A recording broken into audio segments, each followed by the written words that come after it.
நல்ல கேள்வி. நம்ம திருப்பியும் ஒரு கேப் விட்டு வரதுனால சொல்கிறேன். நான் எந்த கட்சியும் சாராதவன். ஏன்னா திடீர்னு நான் ஆக்கிப்பட்டனால பிஜேபி அப்படின்னு நினைக்கலாம். நான் அந்த மாதிரிலாம் கிடையாது. வண்ணத்திலும் கட்சியிலும் ஒன்றும் இல்லை. நான் பொதுமக்கள் சார்பாக இந்த விஷயம் பண்ணிட்டு இருக்கேன். சமூக ஆர்வலர். எந்த கட்சி நல்லது பண்ணாலும் சப்போர்ட்டு, தப்பு பண்ணால் ரிப்போர்ட் அப்படிங்கிற கான்செப்டில். ரெண்டாவது பார்த்தீங்கன்னா, இந்த வட இந்தியர்கள் அப்படின்ற ஒரு கான்செப்ட்ஸ் இருக்கும்போது நான் இப்போ இல்லை, ஒரு 10 வருஷமாக இதை நான் கற்றுக்கிட்டு இருக்கேன். ஒரு நாள் பிரச்சனை வரும். நான் இதில் நம்மளுடைய ரொம்ப ஒரு சாபக்கேடு என்னென்னா, மெத்த படித்த உயரதிகாரிகளின் படிப்பு கேள்விக்குறியே. இதெல்லாம் ஒருத்தர் வந்து ஸ்பூன் ஃபீட் பண்ணுற அளவுக்கு இருக்கீங்கன்னா நீங்களாம் கோமாவில் இருக்கீங்களா, இல்லை மாத சம்பளம் வாங்குறது மட்டும் இந்த தமிழ்நாட்டுக்குள்ளேயும் பூலோகத்துக்கு வந்துட்டு மற்ற யாரில் வேறு கண்டத்தில் போய் படுத்துக்கிறீங்களா அப்படின்ற ஒரு கேள்வி ஐயப்படுவது. இதெல்லாம் வந்து முன்கூடியே கணிக்கணுமா கூடாதான். பல முறை நாங்கள் சொல்கிறோமே, எங்களை மாதிரி சாதாரணவங்களையே நீங்கள் வந்து ஒரு மனிதனை கூட மதிக்க மாட்டீங்க. உங்களுக்கு தான் சொல் புத்தி இல்லை. நாங்கள் சொல்கிறதையும் கேட்டுக்க மாட்டீங்க. சுய புத்தி இல்லை, சொல் புத்தியும் இல்லை. பிரச்சனை நம்ம தமிழ்நாட்டிலேயோ இந்தியாவிலே பிரச்சனை என்னென்னா, வருமுன் காப்போமே கிடையாது, வந்த பின் பார்ப்போம். எந்த பிரச்சனையும் இருக்கட்டும், ஒரு ஸ்கூல் வேன் இருக்கட்டும், ஒரு குழந்தை இறந்து போச்சுன்னா அடுத்த நாள் ஆர்டிஓலாம் ஓடி போய் எல்லா ஸ்கூல் வேனும் செக் பண்ணுவாங்க. ஒரு இடத்துல அது ஒரு 3-4 நாளைக்கு அடுத்த பிரச்சனை வந்துடுது. அதனால் இது என்னென்னா, system is 100% failure for last 30, 40, 50 years. அதனால் இது வந்து என்னென்னா, வட இந்தியர்கள் உள்ளே வராங்க அப்படின்னா நம்ம அகைன்ஸ்ட் கிடையாது. யாராவது வந்து நாம் இந்தியர்கள் அப்படின்னா, அப்போ நான் என்ன கேட்குறேன், பங்களாதேஷ்காரங்களாம் வெளியே ஏற்றுனீங்க, அப்போ நம்ம யார் மனிதர்கள் அப்படின்ற மாதிரி கொண்டு போயிடுவோம்ல. அப்போ மனிதர்களில் பங்களாதேஷ்காரங்களை வெளியே அனுப்பும்போது, இந்தியர்களில் ஒருத்தருக்கும் ஸ்டேட் எக்கனாமிக் பாலிசின்னு இருக்குது, பிரிவினை பேசலை, மாநில பொருளாதார கொள்கைன்னு ஒன்று இருக்குது. அப்போ அந்த இடத்துல இருக்கக்கூடிய இந்த 20 வருஷமாக இங்கே வந்து கிட்டத்தட்ட 10-15 வருஷமாக ஊடுருவல்கள் தமிழகத்தில் அங்கே வசிக்கிறதுக்கு பயமாகுது. 1 கோடி பேர் உள்ள வந்துட்டாங்க, இன்னும் 3-4 கோடி வந்துட்டாங்கன்னா நாங்கள் எங்கே போவோம்? அவங்கள நம்பி தான் சார் இன்னைக்கு பல தொழில் இருக்குது. அடிப்படை தொழில்கள்லாம் இன்னைக்கு செய்யறதுக்கு ஆள் நம்பி இருக்குன்னு சொல்கிறத விட, உரிமை ஹோட்டல் நடத்துறவங்க எல்லாம் சொல்றாங்க வேலைக்கு ஆள் இல்லை, நாங்கள் அங்கிருந்த. அப்போ ஒரு 10 வருஷம் முன்னாடி யாரை நம்பி இவங்க தொழில் ஆரம்பிச்சாங்க? நான் கேட்குற கேள்வி, தமிழர்கள் குடிப்பாங்கப்பா, பீடி பிடிப்பாங்கப்பா, வேலை செய்ய மாட்டாங்கப்பா. இப்போ வட இந்தியர்கள் எல்லாருமே வந்து தூய புத்தர்களா?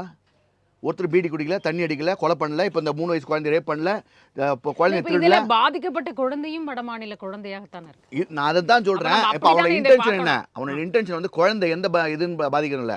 இங்கே வரும்போது ஒரு பிரச்சனை என்னன்னா, அந்த இடத்துல இந்த என்னோட ஒரு கேள்வி, இதுக்கு யாராவது சரியான ஒரு நல்ல அதிகாரியோ நல்ல அரசியல்வாதியோ பதில் சொல்லுங்க, தைரியம் இருந்தால். அந்த ஊரில் IAS IPS இருக்காங்க, அந்த ஊரில் CM இருக்காங்க, மினிஸ்டர்ஸ் இருக்காங்க, எல்லாம் இருக்காங்க. யார் வட இந்தியா ஹிந்தி பேச மாநிலத்தில் உங்களுக்கு எவ்வளோ நிதி ஒதுக்கியிருப்பாங்க? இது வரையும் நான் இவங்களை குறை சொல்ல மாட்டேன். இந்த வட மாநிலம் வந்து இந்திக்காரங்க வந்து வராங்க, ஒர்க் பண்ண வராங்கல்ல, இவங்களை குறை சொல்ல, வேறு வழி இல்லைன்னு நீங்கள் ஓடிறாங்க. இவ்வளோ பேர் எங்களுக்கு வேலைக்கு ஆள் இல்லைன்னு கூட்டு வரல, அங்கே சம்பளமே இல்லை, 500-1000 உட்காந்து குத்த வச்சுருக்கவங்களே இங்கே கூட்டு வராங்க. கூட்டிகிட்டு வந்தோடனே நீங்கள் 10,000-20,000 வந்தோடனே என்னென்னே தெரிய மாட்டேங்குது உங்களுக்கு. இது ஒரு பெரிய விஷயமாகி இந்த மொபைலில் இருக்கக்கூடிய கேஷ்லாம் வந்து அங்கே தான் ட்ரான்ஸ்ஃபர் ஆகுது, நம்ம பொருளாதார லாஸும் ஆகுது. அப்போ இவ்வளோ அந்த IAS IPS அந்த துறை சார்ந்த லீடர்ஸ் மேலாம் ஏன் ஆக்ஷன் எடுக்கக்கூடாது? அந்த நிதி யார் திருடினாங்க? ஏன் இவங்களெலாம் இன்னும் வாழ்வாதாரம் பெருக்க அந்த இந்தி சைடில் மாநிலத்தில் ஏன் அந்த வாழ்வாதாரத்தை பெருக்கலை? இதெல்லாம் வந்து இப்போ இல்லை, நான் ஒரு 5-6 வருஷமாக கத்தினுக்கிறேன். ஏன் இப்போ உள்ளே யாரோ வராங்கன்னா, அந்த புரோக்கர், நம்ம தமிழ்நாட்டில் இருக்கக்கூடிய சில புரோக்கருங்க கொஞ்சம் கூட வெக்கம் இல்லாமல் அவங்கள கூட்டு வந்து உள்ளே விட்டால் போதும்னா, அந்த புரோக்கர் என்ன பண்ண கூட்டு போய் நியாயமான வழியில் அந்த ரெஸ்பெக்டிவ் ஸ்டேஷனில் போயிட்டு, சார் இவங்க மேலே க்ரைம் ரெக்கார்டு எதுவும் கிடையாது, இவங்க இதுக்கு தான் வந்திருக்காங்க, இந்த வேலைக்கு வந்திருக்காங்க. இதை நான் ஏற்கனவே இங்கேயும் நான் உரைக்கல்லையும் பேசியிருக்கோம், இதெல்லாம் பண்ணியிருக்கோம். திருப்பூரில் போய்ட்டு அங்கே போனால் என்னென்னா, நம்ம தமிழ்காரங்க வேலை கொடுக்கூடாதுன்னு, தமிழ்காரங்க வேலை கொடுக்கூடாதுன்றான். அப்போ இதெல்லாம் வந்து ஒற்றுமை இல்லையா? என் ஊரில், என் நாட்டில், என் மக்களுக்கு வந்து எவனும் கொடுக்கூடாதுன்றாங்க. அங்கே போய் பிரச்சனை பண்ணதுக்கு பீகார்லேருந்து அதிகாரிகள் ஆடிட்டு வராங்க, டான்ஸ் ஆடிட்டு வந்து நம்ம CM திரு ஸ்டாலின் சார் அவரை பார்த்து, சார் உங்களை நம்பி அனுப்பியிருக்கோம், நீங்கள் எங்கள் ஆளுங்களுக்கு பாதுகாப்பு இல்லைன்றாங்க. இப்போ அதே மாதிரி அம்பத்தூரில் போலீஸ்காரங்களே அடித்தானுங்க, குடிச்சிட்டு ஓட விட்டு அடித்தாங்க. முதல்வருக்கு கீழே இருக்க துறை, நீங்கள் என்ன பண்ணிடணும்? இங்கே இருக்கக்கூடிய அதிகாரிகள் இல்லைன்னா என்ன பண்ணிடணும்? இங்கேருந்து அங்கே போயிடணுமா? எப்பா சாமி, எங்களை நம்பி உங்களை நம்பி தான் உள்ளே விடுறோம், நீங்கள் வந்து இங்கே க்ரைம் எல்லாம் பண்ணுறீங்க, உங்களாலும் க்ரைம் ரெக்கார்டு எனக்கு நோபல் சர்டிஃபிகேட் கொடுத்து தான் அனுப்பணும். இங்கே புரோக்கர்ஸ் அனுப்புறதா இருந்தால் அங்கே முதல்ல ஃபில்டர் பண்ணி அனுப்பணும். அந்த மாதிரி தமிழ்நாடு வேலைக்கு போகிறேன் நாங்கள் அனுப்பணும். இங்கே வந்தோன்னே என்ன பண்ணோம்? ரெஸ்பெக்ட் ஸ்டேஷன் போகணும். இதெல்லாம் யாரும் பண்ண மாட்டீங்க. சோம்பேறித்தனமாக இருக்கீங்க, முட்டாள்தனமாக இருக்கீங்க. வாங்குகிற சம்பளம் மக்களுக்கு உங்களுக்கு கொடுக்கறதுக்கு வயிறு எரியுது. உயரதிகாரி வந்து மெத்தப்படுத்த களத்தில் இருக்கணும், நான் தப்பே சொல்ல மாட்டேன். மேலே மெத்த படித்த உயரதிகாரிகள் நீங்கள் அவமானப்படணும். நீங்கள் வந்து ஒரு அதிகாரி இருக்கிறதுக்கு அவமானப்படணும், உங்கள் பள்ளி அவமானப்படணும், உங்கள் பெத்தவங்க அவமானப்படணும். இந்த விஷயத்தில் நான் வந்து ஒரு மிஸ்டர் அண்ணாமலை சார் நான் பாராட்டுவேன். என்ன காரணம் அப்படின்னா, நான் வந்து அரசியல் தெரியாது, ஆனால் நாங்கள் ஒரு பப்ளிக் வியூவாக பார்க்குறோம். இது தப்பாக ரைட்டான்னு தெரியாது, என்னோடய வியூ. பிஜேபி இதுக்கு முன்னாடி தமிழ்நாட்டில் இருந்த வரையும் இதுவரை இருந்த லீடர்ஸ் ஒருத்தர் கூட இவரை மாதிரி ஸ்ட்ராங் லீடர் கிடையாது. இது என்னோடய ஸ்டேட்மெண்ட்டு, நான் பொதுமக்கள் சார்பாக சொல்கிறேன். அவர் வந்து பல விஷயங்கள் எடுத்து அடிக்கிறாரு. இதுக்கு முன்னாடி என்னன்னா 2 கட்சி எந்த கட்சி அவங்க வந்து இருந்த லீடர்ஸ் இதுக்கு எல்லாம் முன்னாடி வடமாநிலத்தவர்களை சேர்ந்தவர்கள் யாரும் குற்றவாளிகளே இங்கே கிடைக்கல அந்த இது அந்த அந்த angle அதாவது இல்ல அன்னைக்கு பேசாதவர் இன்னைக்கு பேசுறாருன்னு போது இல்லங்க பொலிட்டிக்ஸ் அதை பத்தி பேசல இல்லங்க நான் அரசியலுக்குள்ள போற சொல்ல அவர் அது பண்றது தப்பு தான். நான் என்ன சொல்றேன்னா அவர் அன்னைக்கு பேசாம இன்னைக்கு பேசுறது தப்பா இருக்கலாம் இல்லைன்னா என்ன காரணம் எனக்கு அது அதான் சொல்ல அரசியலுக்குள்ள போல. ஆனா பிஜேபி ஓரளவு ஸ்ட்ராங்கா இருக்குது அந்த இருந்தது அப்படின்னு காரணம் இதுக்கு முன்னாடி இந்த லீடர்ஸ் எல்லாம் வேற கட்சியை பார்த்து பயப்படுவாங்க, சும்மா மேலோட்டமான அரசியல் பண்ணிட்டு போயிடுவாங்க. இவர் வந்து எவ்வளோ பெரிய சாட்டைகள் சுற்றினார்ல அன்றைக்கி பயம் வந்ததா? இன்றைக்கி பிஜேபினா ஒரு கான்செப்ட் ஒரு ஸ்ட்ராங்கான விஷயத்தை கொண்டு வந்து இவர் தானே இன்னைக்கு அவருக்கான உரிய மரியாதை கொடுக்கும்போது அவர் வெளியே வராரு. அதனால் இது இன்னொரு விஷயம் என்னன்னா இந்த ஒரு விஷயத்தை நான் பிஜேபி நான் சொல்கிறேன், முத்ரா லோன் கொடுத்தாரு பிரைம் மினிஸ்டர் மோடி அவர்களை வந்து நான் வாழ்த்துறேன். முத்ரா லோன் சரியான லோனு, நல்ல நல்ல விஷயங்கள்லாம் பண்ணுறீங்க. எங்களுக்கு 1% மட்டும் தான், எங்களுக்கு ஒரே ஒரு விஷயம் தான், இந்த வட மாநிலத்தில் சாரையாக எங்களுக்குள்ள வராங்க. ஒரு இடத்துல வந்து இன்றைக்கி நான் தமிழ்நாட்டில் 100 பேர் இருக்காங்கன்னா இந்த 100 பேரில் ஒரு 20 பேர் வந்து வெளியே போகலாம், ஒரு பர்மிஷன் லிமிட் வச்சுக்கலாம்.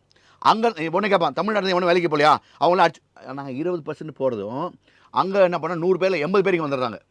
இங்கே அப்போ இங்கேருந்து 20 பேர் தான் போகிறாங்க. அப்போ எவ்வளோ ஆகுதுன்னா இங்கே 20 பேர் போயிட்டா 80 இருக்குது, அங்கே 80 160 பேர் இங்கே இருக்கான், அங்கே வெறும் 40 பேர் இருக்கான்.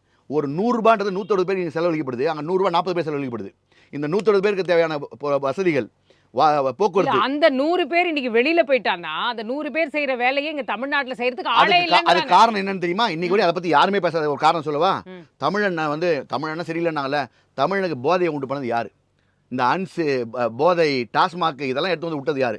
இதுவரை இன்னைக்கு வரை எல்லா கட்சியிலும் முதல் சைடு நான் வந்து டாஸ்மாக் ஒழிப்பேன் ஏன் பண்ணாமல் இருந்தீங்க? இதுதான் பெரிய மைனஸ்.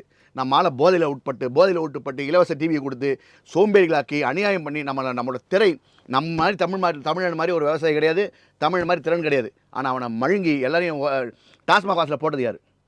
அன்சு போதை பொருள் போட்டது யார்? கஞ்சா அபின் இப்படின்னு போதை பொருள் கொண்டு வந்து இறக்குனது யார்? இதெல்லாம் இறக்கிட்டு தமிழை மொக்கையாக்கிட்டு அப்புறம் வந்து இன்னொருத்த போடுவானா, அப்புறம் இவன் மட்டும் இப்போ எனக்கு வந்து யாரும் தண்ணி அடிக்கலையா? இன்னொரு 5 வருஷம் கழிச்சு இவன் அதுக்கு மேலே ஆகிடுவான். நம்மளாவது கத்தி எடுக்க மாட்டான். ஒரு ஓனர் முதலாளி சம்பாதிச்சு படணும் உப்பு நன்றி கடன் இருக்கும், தொண்டை அறுத்து போட்டு போயிடுவான்னு சொல்கிறேன். புரிஞ்சிக்க மாட்டுறாங்க. ஆனால் இவங்க நான் வந்து திருப்பி சொல்கிறேன், இவங்க களத்தில் நிற்கிற இந்திக்காரன் குறை சொல்ல மாட்டேன். ஏதோ லேபருக்கு வராங்க, அங்கே அவங்க ஏமாற்றப்பட்டாங்க. அவங்களுக்கு உரிய அங்கே வசதி அங்கேயே அவங்க அந்த ஐஏஎஸ் ஐபிஎஸோ அந்த சீஃப் மினிஸ்டரோ எந்த ஸ்டேட்லேயும் அவங்க கொடுக்கல. இந்தி ஸ்பீக்கிங் ஸ்டேட்டில்